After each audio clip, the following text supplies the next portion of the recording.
Welcome, everybody. Welcome, all of you, one, two, maybe four viewers that ever see this. Because I'm a nobody and I'm perfectly happy with that. I don't care about likes and subscribes. I never will. It's a choice thing. It's not because somehow I'm better than anybody else.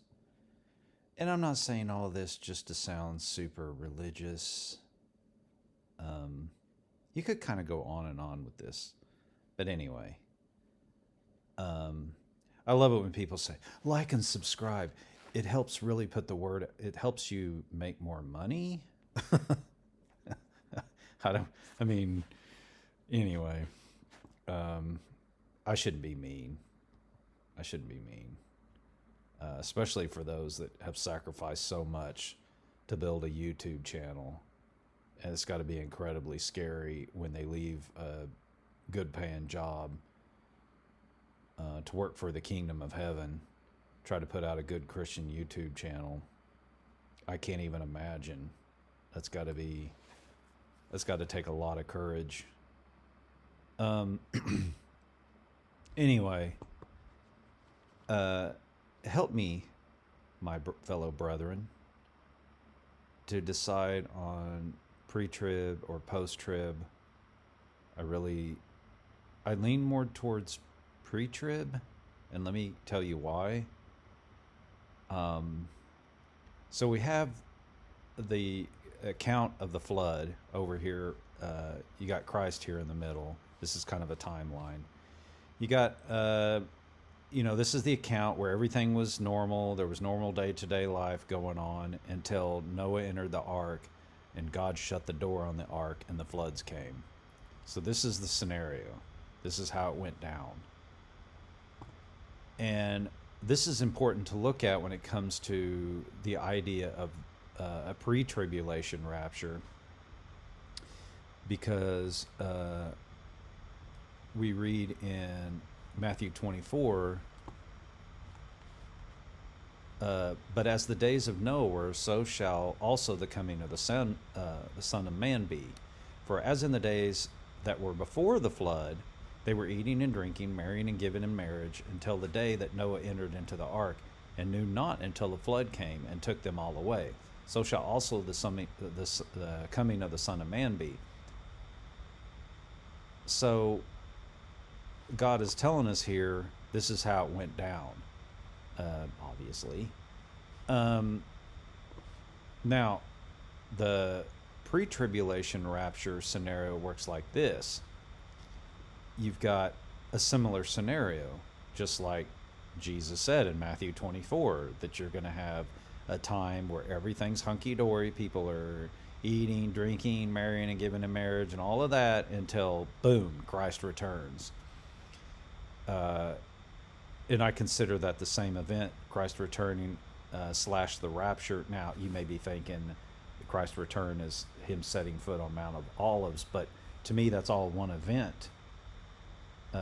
Coming in the clouds, taking up his bride, 7 years later, setting his foot on the Mount of Olives. That's all part of ushering in the millennial reign. It's like me taking out the trash. You see me at the curb, putting the trash sack in the bin. Well, that event also included me earlier being in the house, taking the trash sack out of the the trash can in the house.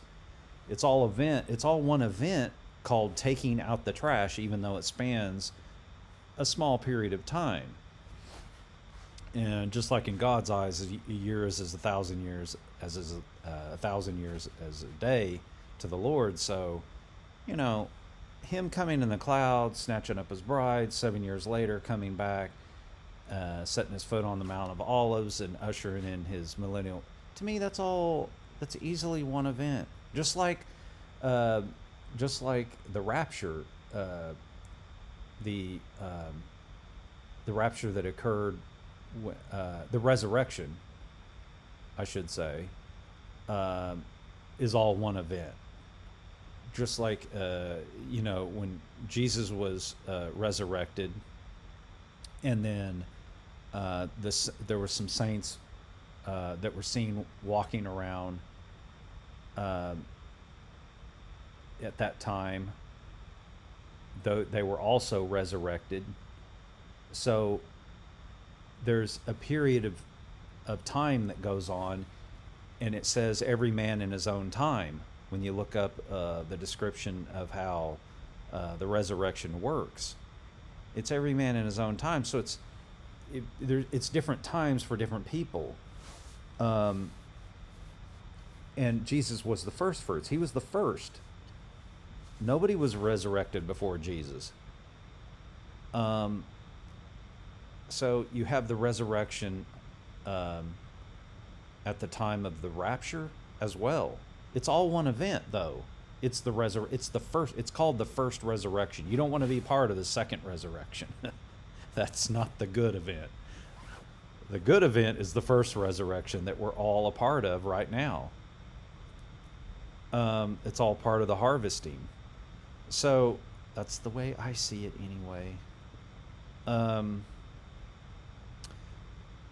So anyway, that's why I say Christ's return for his bride and the rapture. So we're marrying and giving in marriage until Christ returns. And it's a sudden event that takes us all by surprise, and then the tribulation. This matches 100% with the way Jesus described Noah's events going down.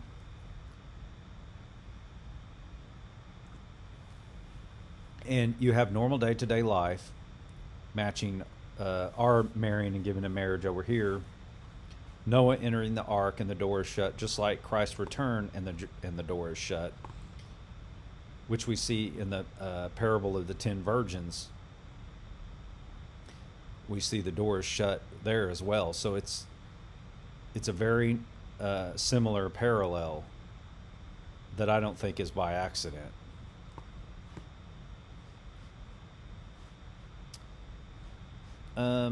Now, the post-tribulation peeps would have you moving this little guy, tribulation, over here. Now, they would say that, we have to go through tribulation, although he protects us. But this doesn't match the account of Noah's flood at all. Because you would have to move this flood over before normal day-to-day life to match the post-tribulation ideal. It just doesn't work at all. How could you have tribulation going on and everybody eating and drinking and marrying and giving in marriage? I mean, it's the worst time the world has ever... It's worse than the flood. It's worse. I mean, at least with the flood, drowning is one of the most... They say it's one of the...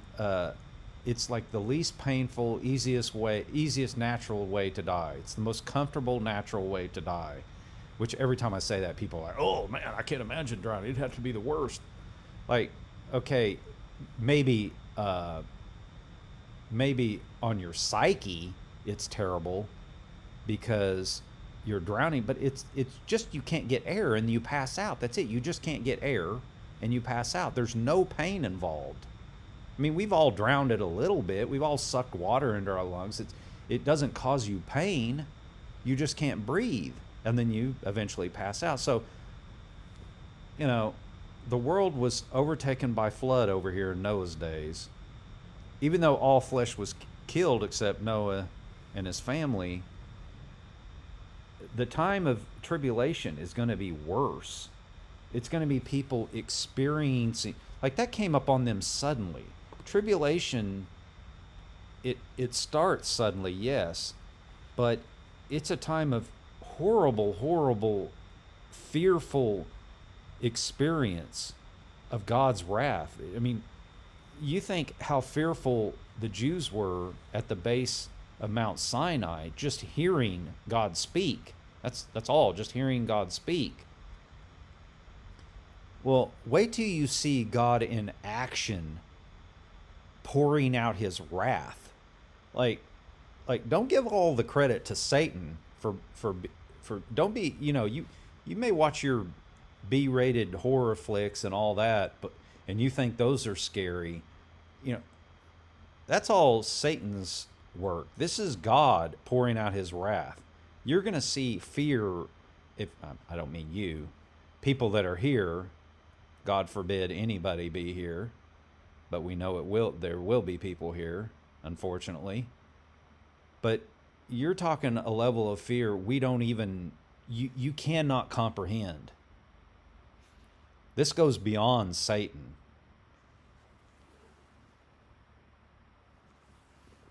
So people will be begging for the rocks to fall on them. They'll they'll they'll be seeking fear, but it'll escape them. What does that mean? We don't know what that means. Like, how does death escape somebody? You want to die, you just jump off a cliff, right? Well, obviously there's something going on that either prevents people from dying, like somehow their brain and spinal cords are hooked up to computers and they can't move or go anywhere, or or the the resurrection where Christians are raptured, and in the twinkling of an eye, first the dead in Christ will rise, then those who remain will be caught up to them in the clouds, and will be transformed. It says all will be transformed in the blinking of an eye. All. It doesn't say some. It doesn't say the saints will be transformed. It says all will be transformed. Does that mean that all living humans will be transformed into spiritual bodies, and Christians will be taken up, but everybody else will be left here in bodies that can only die a spiritual death? Meaning you can't just throw yourself off a cliff anymore. I don't know. I'm really getting way off into the weeds here. Sorry, but it's going to be a terrible time anyway. The worst the world has ever seen. God says that it'll be the worst. So how can people be marrying and given in marriage here in this scenario after the tribulation? But don't worry, Christians, God will protect you. And just like he put Noah in the ark, he'll somehow protect us, even though the worst time man has ever gone through will be going on around us. No, I don't see marrying and giving in marriage and eating and drinking fitting in this scenario. It just does not work at all. So so that's why I have to be even though there's other scriptures that make me feel otherwise, this is just so compelling that I can't move beyond this. And so because this is somewhat simplistic, I mean, really it is. It's really, really basic. Because this is so simplistic, what am I doing wrong? Oh, here we go.